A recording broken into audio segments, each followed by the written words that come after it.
Hi, this is Paris from Audio Visual Algebra. We're making a series of videos about the synthesizers, drum machines, and other electronics that we use in our productions. Today we're looking at the ARP 2600. The 2600 is a quite famous synthesizer. It's basically an electronic music studio in a box, having audio sources, control sources, built-in spring reverb, even built-in speakers, so you can sit and make lots and lots of music with this instrument. This particular 2600 and myself go way back. It's 2601. I still have the original patch cords, which amazingly still work. The 2600 owner's manual, which not only talks about the 2600, but about analog synthesis in general. So let's get started. The ARP 2600 has hardwired connections both in audio and control voltages for some of the most typical uses, but everything can be overwritten with patch cords, so it doesn't hold back your creativity in any way. You have audio sources and you have voltage sources, but you can use audio for control sources and control sources for audio. It's really up to you what you do. We have three VCOs.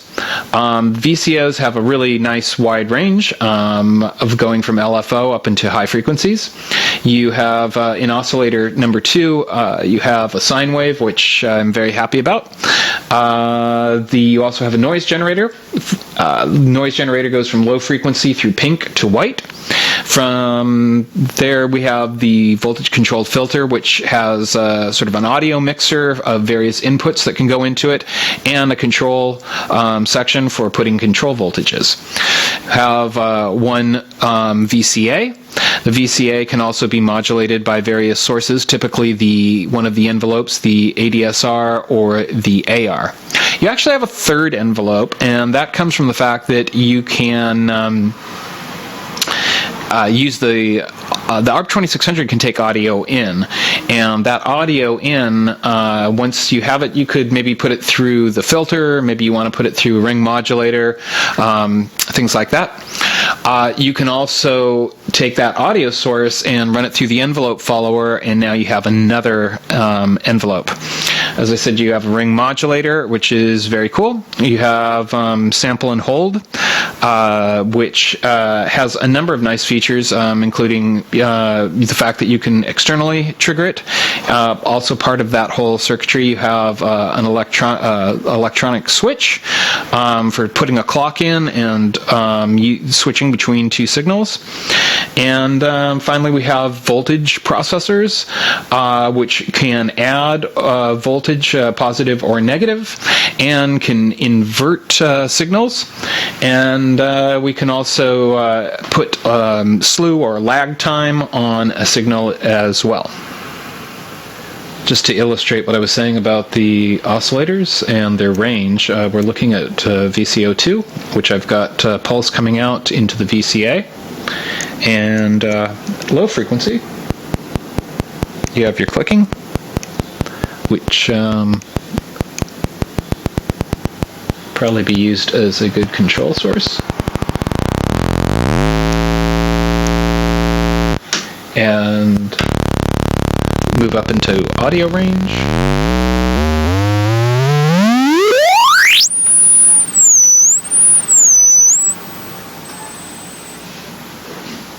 Now we're going to take a brief look at the ring modulator, and for this example I'm just going to use the default patching, which is VCO1 and VCO2 into the ring modulator. Noting that VCO2 is a sine wave, which makes it sound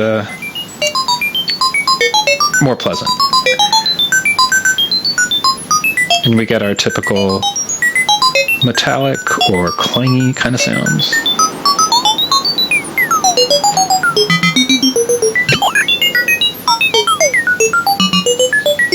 Or if we were to filter it a bit, we'd get more of a mallet sound.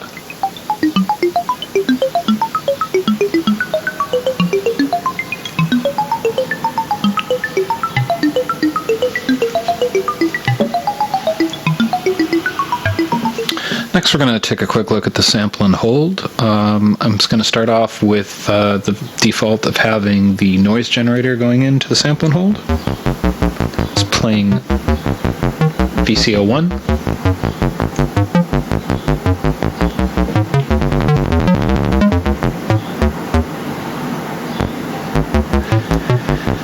And that's pretty cool. We have, again, the low frequency up to white.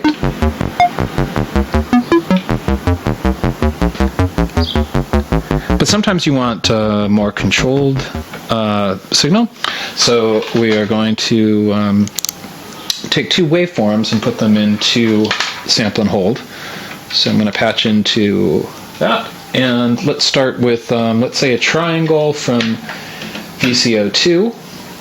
And let's try a sawtooth. Well, let's hear the triangle first, actually. So let's hear that.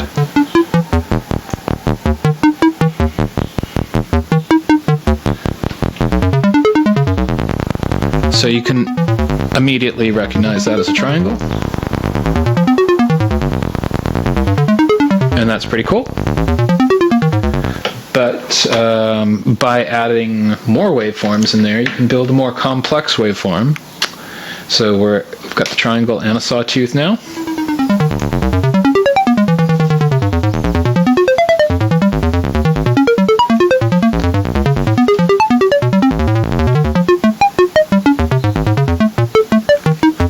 And for me, this is a way that I build a lot of melodies and whatnot, is by simply combining various waveforms.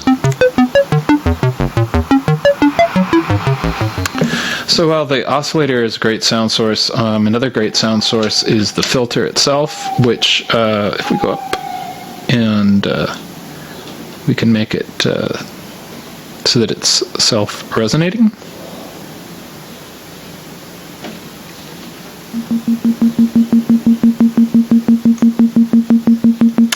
And I'm going to take the sample and hold out.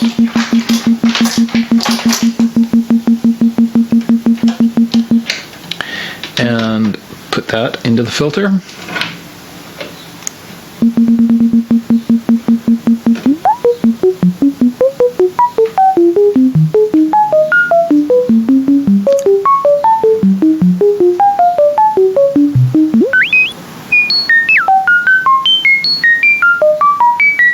Sort of some very classic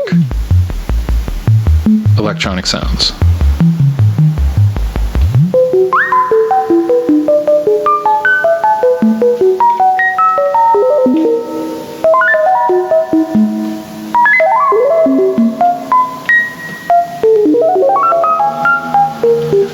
Well, we've got the filter patched in. It's also a great source for various percussion, like bass drum or tom or whatever. Let's do that for a second, just as an example.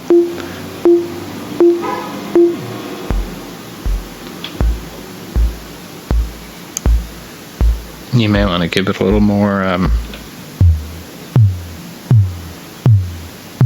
So you could modify it and tune it and do whatever you like with it to give it the sound you want. Might be a kick.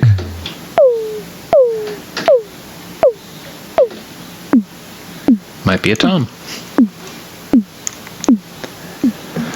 So as long as we're talking about percussion, we might make a snare drum by taking the noise generator into the filter.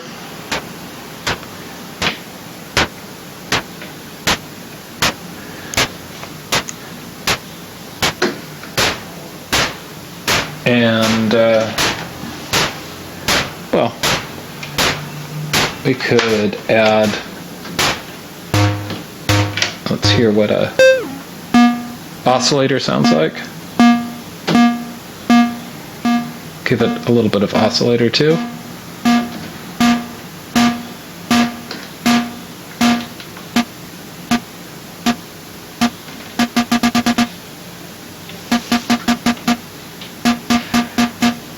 And of course you could go a million different ways with it to make it sound however you like. Same idea with, let's say, a hi-hat.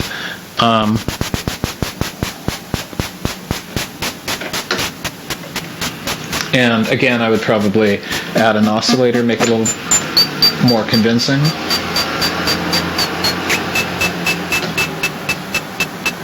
And again, play with it, dial it in, get it the way you like it to sound.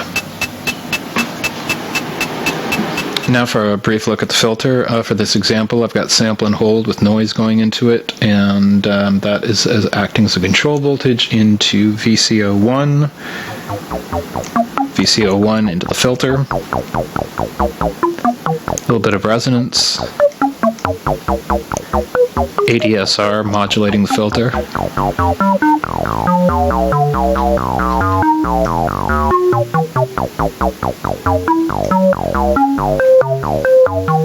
And also commonly done is to add a LFO into the filter, which we can hear now sweeping the filter.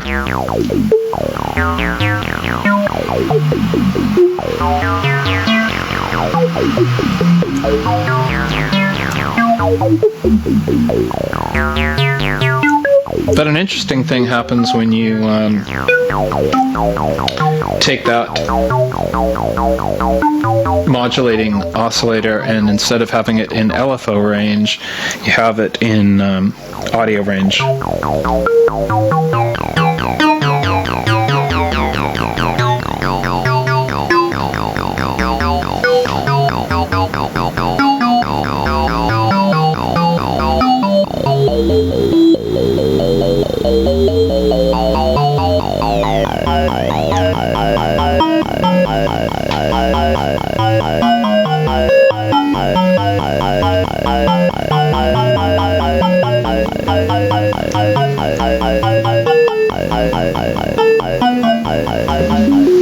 So thanks for watching this brief introduction to the ARP 2600, and I'm going to leave with some pictures and a quick little loopy track I put together with using just the 2600 for all the sounds.